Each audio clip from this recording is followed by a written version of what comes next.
Hello, did I explode? No, I didn't explode. Oh, I was hoping for an explosion. If you watched me yesterday, I think it was yesterday, you know all about that. If not, oh, some of my hair's come out and some hasn't. I could not stand hair any longer. It had to go up in one of these things just to sort of because it's hot. And although it's a little bit cooler today, it hasn't really cooled down as much as just rained here and there, but it's still really hot. And you know, that just makes it a bit humid. And I was watching TV and it was just getting in the way, my hair just getting in the way, and I kept leaning back, and then I'd go forward and I'd be leaning on it, and it was just driving me a bit to distraction. So I thought, oh, I'm putting that up, you know. Had enough of that. Had enough of that malarkey. So Gary and I, we went shopping early this morning, just to get it out the way, as well as it's, of course, it's holiday makers down, so it just makes the shops a little bit more unbearable than they usually are. So we decided not to do the farm shop, but to try the new Aldi store, because we have a new Aldi. They closed the old Aldi, which was in the town centre, and they've opened a new one on a business park, which has Morrison's on it and an Aldi distribution centre, as well as a sports shop, Poundland, a furniture shop, Iceland, which is a food freezer shop, B&M of two types. We've got a garden and home, and one that's normal. And there's lots of stuff. There's a cancer research big shop there, which I donate to sometimes. So yeah, there's lots there. But this is opposite, across the road. They're making a new kind of business park. The first thing to open is the Aldi store. And it opened yesterday and it was packed to the rafters, and the car park was rammed. So we decided not to try it yesterday. It was too hot to go out. It was too hot for me to go out without Gary, because my car's air conditioning is broken and it's just like a little greenhouse. It's just a hot box. I think because it's the glass slopes in the windscreen and the back, it really does heat up in there. Ridiculous. So and when Gary got home, he was a bit exhausted, and he said it was really packed. There was no point in going. So we thought if we got up early-ish, or got out early-ish, we could go see it. And we did. And the car park was, I'd say, 95% full. There was a few spaces here and there. We managed to find one.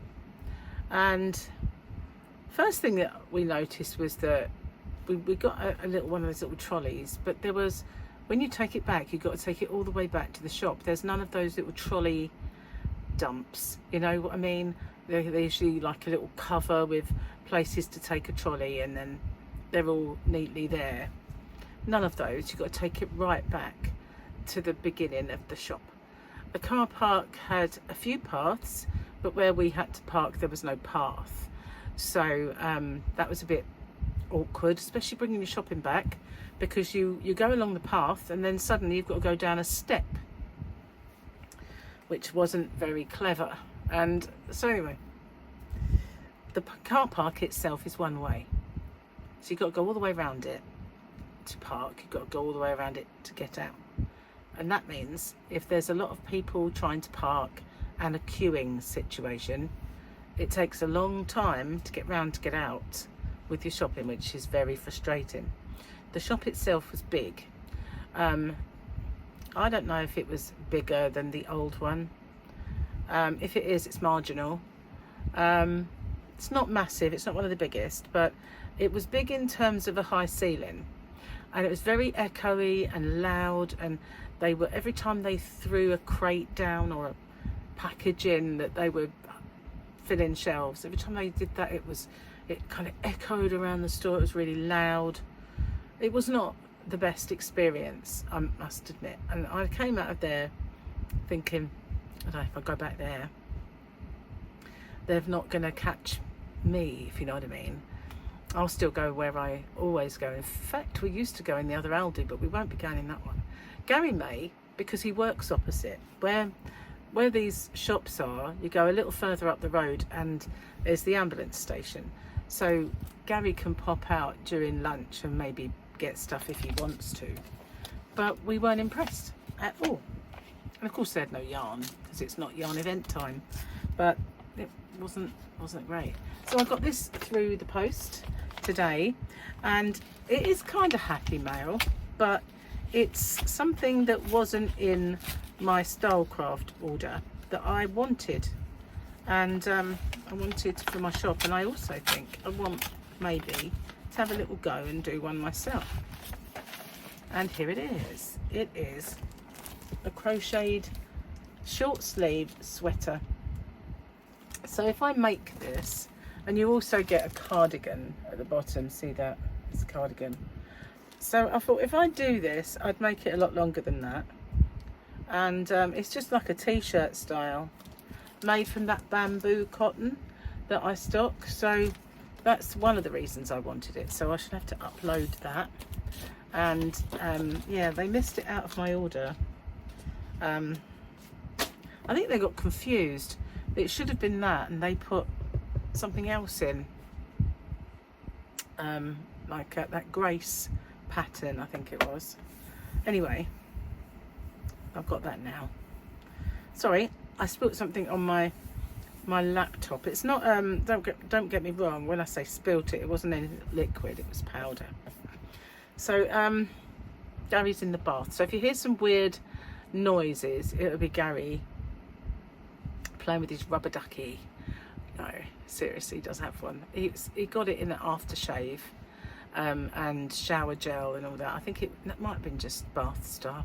It was a Star Wars one, so it's a stormtrooper duck, but he doesn't really play with it, it just sits there. But he does make some strange noises when he goes under the water and he comes up holding his nose and he blows the water away. I always think it's really hilarious when he does that. But he does it all the time. Okay, it's weekend, so it's the same picture. Unfortunately, this is the one. But this might be the one, but this is the way. See what I did there? Oh my God, did you see what I did there? Let's have a look at the joke. Heard some really funny ones earlier, but I've forgotten them. There's one for you though. Let me see if I can remember it. Cow farts come from the derriere. Cow farts come from the derriere. Get that? I quite liked it. Okay. Let's see what's in the book.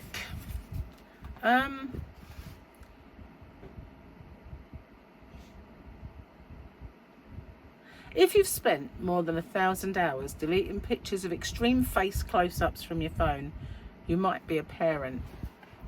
And yeah, I can remember when Harley got hold of the phone, and he used to sort of, it'd be like that, and he'd be pressing buttons and there'd be like huge bits of his face. I can remember that.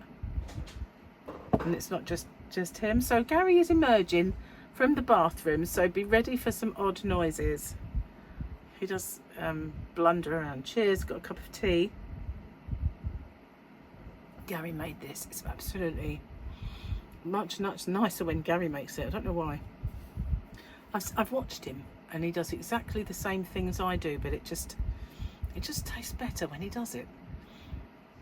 Well, really weird, I know, but true story that though. Maybe it's just that, you know, it's been made for me, I don't know. Sorry the cup looks grim. It's not dirty, it's just the way my black tea sticks to it because of our hard water, and it does wash off. Probably sticks like that to my teeth and my insides. Yum.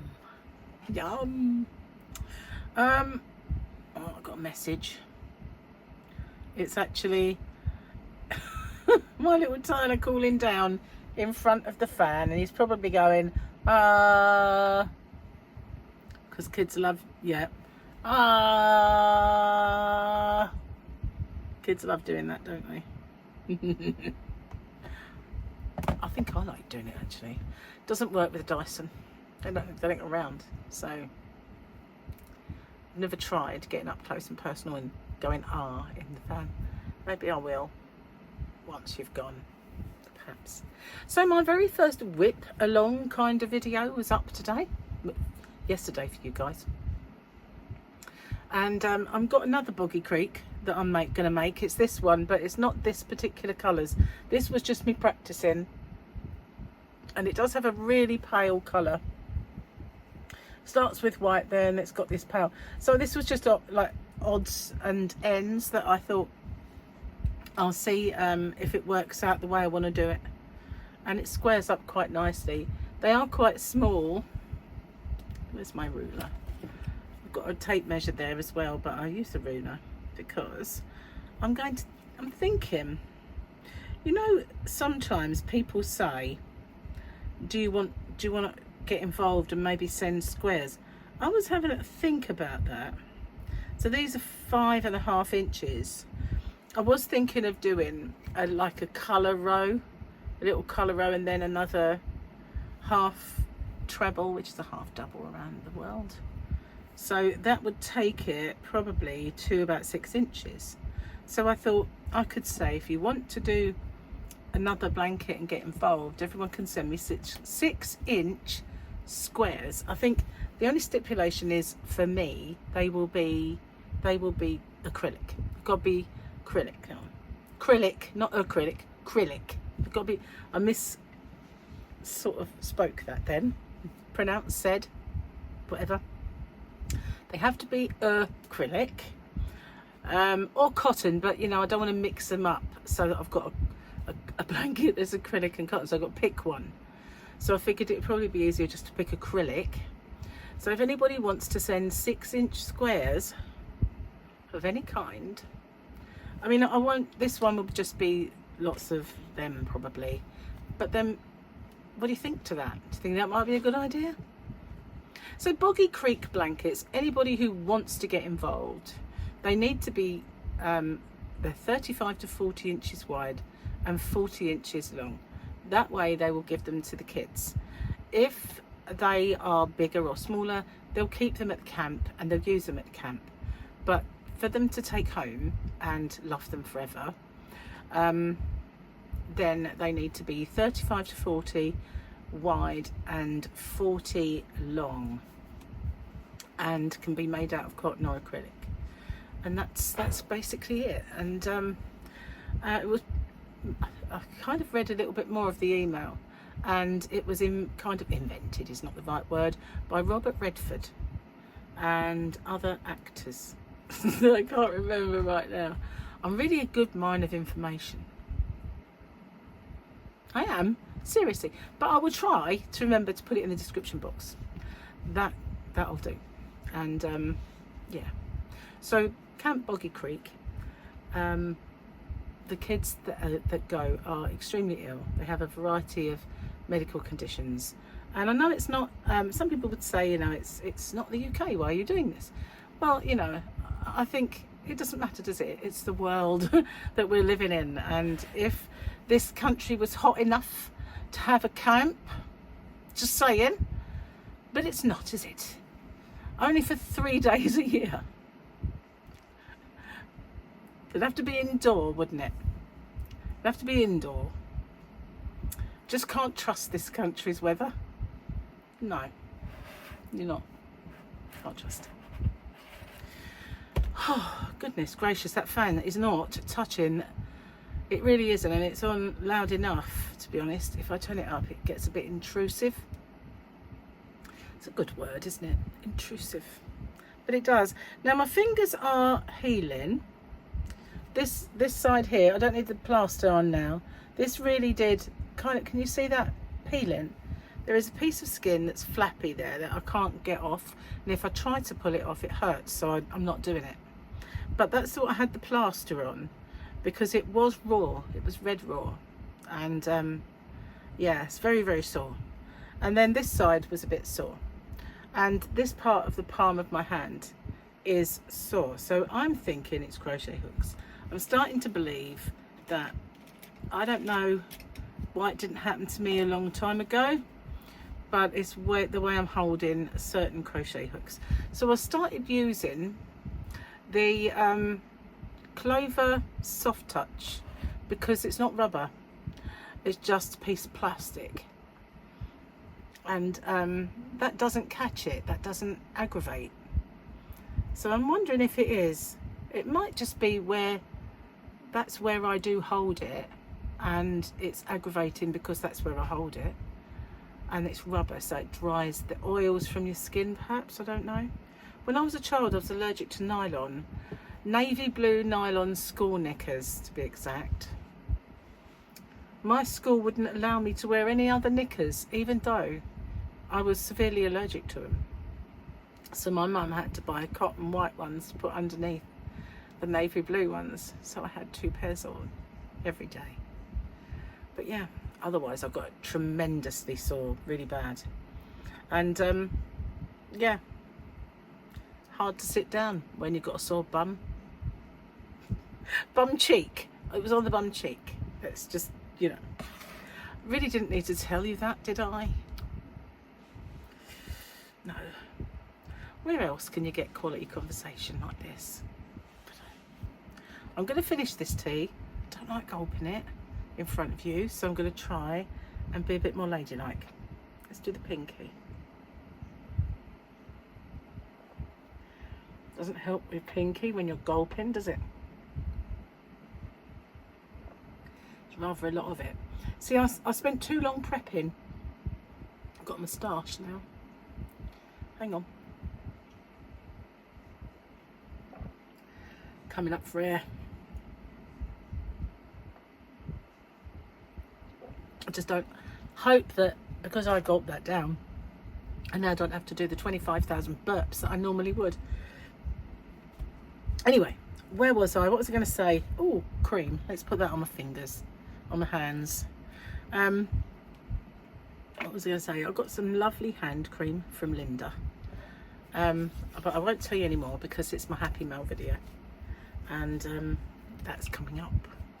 It is. Got to watch out for that. Yes, indeedy. So, I was going to tell you something then. It's gone out my head. So we got home from the shops, put the shopping away. Mostly it was meat and stuff like that because we'd been draining the freezers, absolutely running them down, and can't do low carb without a bit of meat now. So we went out and got a little bit of shopping, and when we got back I put it away and we sat down and watched qualifying of Formula 1, and yeah, so it's been a pleasant day. Actually got to go out because, you know, Gary was off, so I could go out in a car that wasn't like a furnace. You know when you get in your car and the seat burns you and the steering wheel's so hot it burns you, and the gear knob, oh, I don't have a gear knob in my car. I have one of those little thingies, you know, because it's automatic shift. But I used to have this car and I loved this car. It was a convertible and I absolutely loved it. It was black.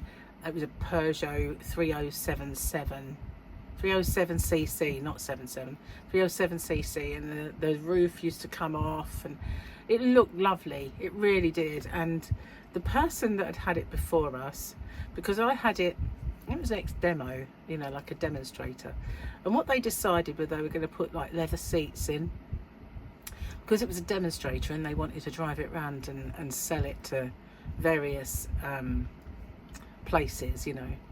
They put one of those sport packs in, and the sport pack consisted of shiny chrome foot pedals because it wasn't automatic, and a shiny kind of chrome thing where your petrol goes in, and a very nice shiny chrome gear knob, which Grogu would have loved because he loved that little thing. But it was burning hot to touch all summer long, because the year I got that was a balmy long summer. We do have them from time to time, very rare, but we do have them. And it was one of those where if you go out in the evening you've still got to take the roof off because it was mega hot and close and sticky in the evenings, you know. It was like Sahara tropical, you know, it was really, really good. So, but I used to have to put like a sock on top of my gear knob to actually touch it, because it took the skin off your hand, it was that hot. So I crocheted a little sock that went over the top of it. So in the summer it was burning hot and you couldn't touch it. In the winter it was freezing cold and you couldn't touch it. But spring and autumn I could look at my lovely knob and gaze at it lovingly and touch it, and it was fine. The rest of the time, sock was the only way forward. I loved that car, absolutely loved that car. And I was just finishing the last payment, and it developed a little rattle. So basically what it was a little cover that went over the cam belt, and the thing had, rather than have screws to shut it, it had rivets. And I think you could, no, I think that it was just rivets, no Allen key or anything, just rivets. So I took it to the garage, and they said, well, because it's a whole piece and it goes around the cam belt, you have to change cam belt if you want to change the housing. And if you're changing the cam belt, not the cow, the cam belt, you need to change the water pump. So it cost me rather a lot of money back then to get it done, when it was really just the actual housing that was made of, I don't know, kind of that rubbish that's underneath the hood of your car that looks like glorified cardboard, but it's just a bit sturdier. And that was all it was made of, you know. And so to replace that, you had to replace the whole shooting match. Anyway, so I forked out a fortune. I've got it back, and it was missing, backfiring, it was sick. I took it back and I said, you've damaged my car. And they said, oh no, it was nothing to do with the work we did. And obviously it was. They'd done something wrong when I was doing that cam belt, that timing belt, and messed up my engine, but they wouldn't do anything about it. So I had no choice but to get rid of it and get another car. But I was looking forward to the end of the payments and having maybe a year or two of what I would call like free driving, where I didn't have to pay for the car. You know, just the fuel and the tax and the insurance and all the other baloney. But the actual car payments were ended. And so just as it ended, I had to go get another car. Really, really was not happy about that. Loved that car. And often say I'd like to get another convertible, really. But my road, you know, although it wasn't as, to be honest, when I used to drive down this road, it absorbed those kind of bounces quite well, and it didn't scrape ever. So it wasn't as low as the car I've got now. But yeah, one day, maybe if I ever win the lottery. But then again, I'd have to do it, wouldn't I? Can't win it if you don't play it, and I got sick and tired of losing, so I never really do it. I have to sell a lot of balls of yarn, that's all I can say. So what else have I got to tell you? Anything? Let me think. The bridge is closed again. Oh my god, for 8 days. 8 days. Nightmare. I've got to have a blood test off the island, and I really don't want to go. I mean, obviously I want to go when Gary's off, because I don't want to go in my car. It's all right if it cools down. I mean, they reckon tomorrow it will start to cool down again, and so when it was a bit less intense, I don't mind driving with the windows open as long as it doesn't rain. But at the moment, it's just hot air blows in. You can't escape it. But one thing is for sure, my house was cold yesterday. It was so cold that I thought, I'm going to have to go and put something else on. So I turn it off for a while and then put it back on. I actually slept with it on all night last night. I don't normally. I usually turn it off because it stays cool, but it was pretty sticky and hot yesterday. Our 3-day summer. That's all we're going to get, guys. That's all we're going to get. Might have a little bit more later. Who knows? Yep, so I've got to get off now and upload this video and go start looking for what Gary and I are having for dinner. No doubt I'll be cooking. I'll see you on the next one. So don't forget, a little bit later I think is also going to pop up not just my Sunday Fun Day giveaway, but maybe one of the winners, because I had a couple of winners and so I didn't do them all on Saturday. I think one pops up today, so yeah, watch out for that. I'll see you guys on the next one. Bye for now.